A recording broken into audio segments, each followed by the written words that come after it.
एक छोटे से गांव में मुन्ना और उसकी मां ने एक आम का पेड़ लगाया। यह सिर्फ एक पेड़ नहीं था, बल्कि एक सपना था, मीठे आमों और ठंडी छांव का। मुन्ना हर दिन उसे पानी देता, उससे बातें करता और सोचता कि एक दिन यह बड़ा होकर पूरे गांव को फल देगा। लेकिन एक दिन गांव में हलचल मच गई। दूर से जमीन कांपने लगी। एक विशाल और क्रोधित रेड बुल गांव में घुस आया।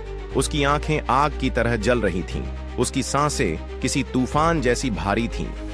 मुन्ना कुछ समझ पाता इससे पहले ही रेड बुल दौड़ पड़ा और सिर झुकाकर पूरे जोश से आम के नन्हे से पौधे को जमीन पर गिरा दिया। धड़ाम! नन्हा पौधा टूटकर मिट्टी में मिल गया।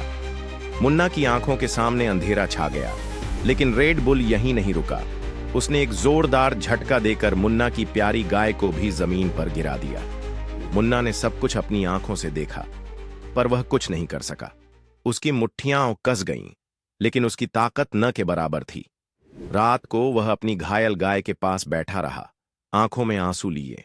उसकी मां ने उसके कंधे पर हाथ रखा और कहा, ताकत गुस्से में नहीं, इरादे में होती है मुन्ना। अगर मेहनत करोगे तो सबसे ताकतवर बन सकते हो। मुन्ना ने अपने आंसू पोंछे। उसे समझ आ गया कि वह अभी कमजोर है, लेकिन कमजोरी हमेशा के लिए नहीं होती। उसने फैसला कर लिया, अब वह खुद को मजबूत बनाएगा और एक दिन रेड बुल का सामना करेगा। दिन बीते, महीने गुजर गए। मुन्ना ने कड़ी मेहनत शुरू कर दी। सुबह जल्दी उठकर दौड़ता, वजन उठाता, कसरत करता।